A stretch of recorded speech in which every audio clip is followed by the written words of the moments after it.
You ask Tiger to solve. This deals with linear equations with one unknown. The final result is x equals -1/2. Let's solve it step by step. Group all constants on the right side of the equation. Add 1 to both sides. Simplify the arithmetic.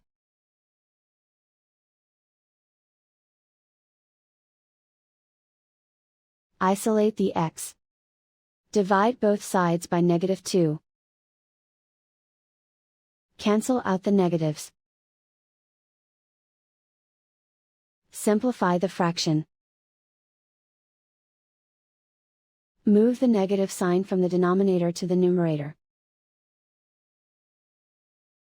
And so the final result is x equals -1/2.